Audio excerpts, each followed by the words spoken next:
Hi guys, Jackie with Famished Farm. That's my brother Jeff. He owns Papas Tree Service up in Caledonia, Illinois, and I lured him down here with the promise of a guided fishing trip to one of the best places to catch smallmouth bass in the country. That would be Wilson Lake here near Florence, Alabama. He's been here before. We had talked about him taking down this line of trees that you're looking at. Now, this is the really ugly part of the trees up above, starting probably about 20 feet up. They get pretty nice and lush and green. But the problem is all of the dead stuff down below here. We've known that this line of trees is not viable for basically let's say 2.5 years that we've lived here. When we moved in, we knew they looked pretty sparse. I didn't really know what kind of trees they were. We were hoping they would leaf out or green up or whatever. That never happened. Oh, and there's my husband, Rod. He's the one that likes the trees, no matter all the dead stuff down below. This has been kind of an ongoing debate. I want them all down. He wants the ones on that we're looking at right now that are more viable to stay up. Now, complicating this issue is there is a cable line running through it, and our electric line runs from the pole in my neighbor's yard over to our house. And a couple of the trees go through those lines, but thanks to the generosity of my neighbor, we can drop the trees on their side and then pretty much avoid problems with the line. And, you know, this is Jeff's business, and I have complete faith in what he's going to do, other than, you know, gosh, don't hit the neighbor's house. Please don't cut our power out. Just the normal things when you're taking down trees. So here's the end of the trees that are not so good. The ones in the middle are just all gone. This one on the end has a couple branches that are still green, but mostly gone. And what we're going to do is all these big branches, as he brings them down, I'm going to pull them over and kind of start piles. And Rod is on the lawnmower, and he is taking piles at a time over to where the burn pile and the compost area is. And we're just going to stage all those trees over there. Oh, there's the first one down. So we're just going to work on, we're not really cutting things too much. We're just getting things out of this area so Jeff has a good work area. There are lots of vines on the ground, and you can see some of these trees have vines growing up in them. You know, it's kind of dicey. It's I think anytime you're working around tree limbs, especially without your crew there, which his crew is his son's, he's relying on me, who doesn't really know what I'm doing. So we're just trying to be careful. Now we're getting into the tree that is, you can see the power line, the black one to the right is the electric. Oh, I'm sorry. The black one to the right that you can see up in the sky is the cable. The silver colored one is the power. This was the first of the dicey trees to come down. We've got one more that's going to be coming down that's not quite so easy as this one. And when I say easy, it's just a bigger tree, not a difficult tree, just a bigger tree. This particular day, very little wind. Luckily, that was working to our benefit. And so we're just kind of tooling away here. And guys, this is really heavy, hard work, and this is pretty early on in the day, but as this day goes on, this gets harder and harder to drag these tree limbs away. And now as we approach this end of the trees too, then we've also got Rod, who's wanting us not to take everything down. So we're just trying to be respectful of what he wants, still get this cleaned up so our neighbors don't have to look at dead trees, and us too. Part of our move to Alabama was a lot of downsizing, and a couple of the things that we downsized we're kind of wishing now that we had. We had a manual pole saw and we had an electric pole saw.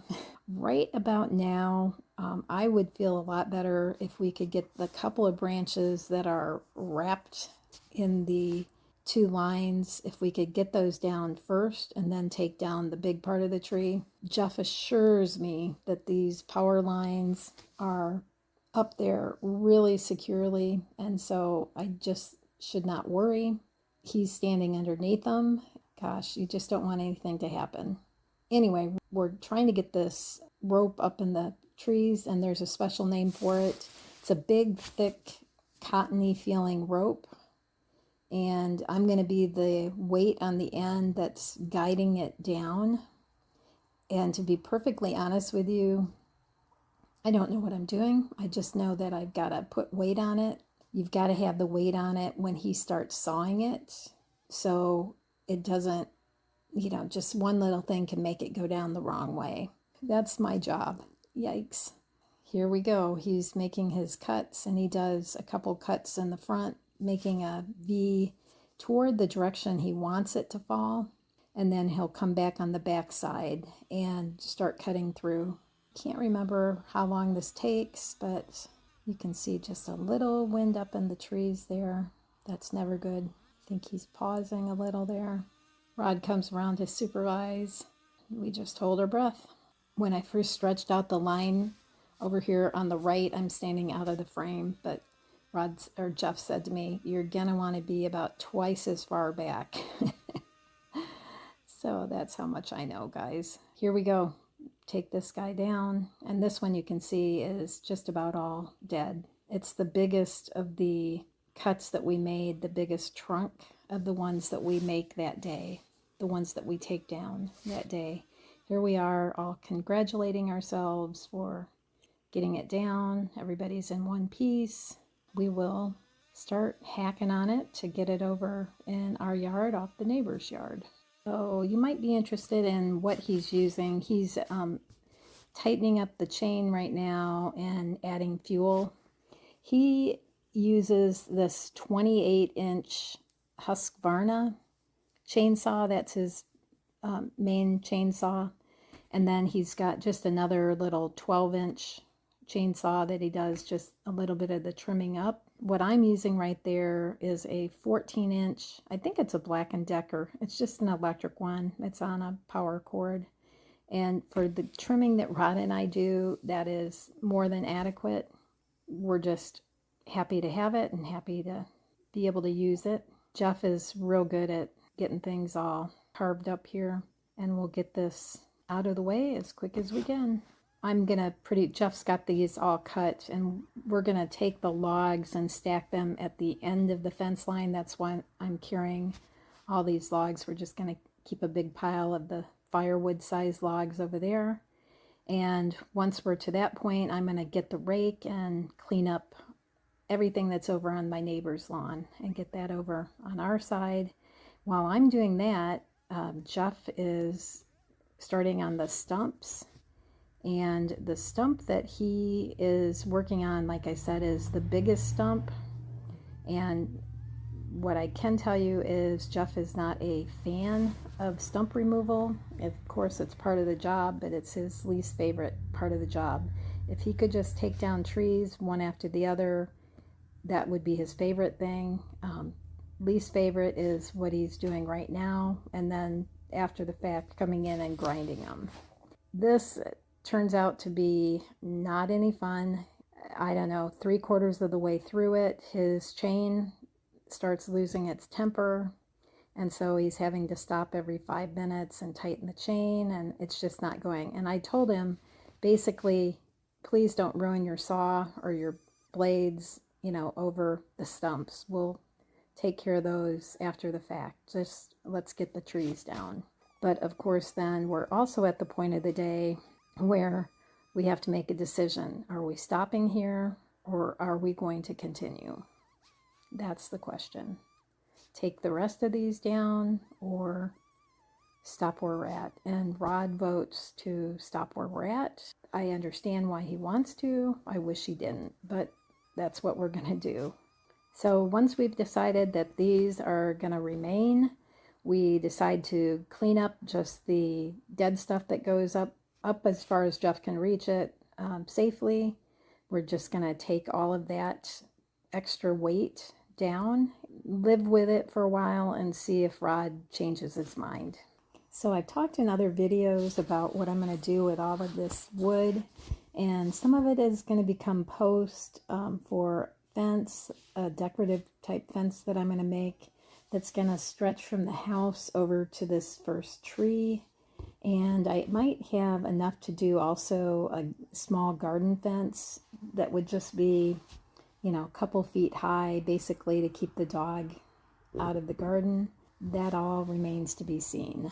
So this is nearing about hour 4, and we are all just about done for the day. We were tired puppies after this day. Rod is tired, I think, emotionally from the decision what to do here. Jeff is from the stress of doing this for his picky sister.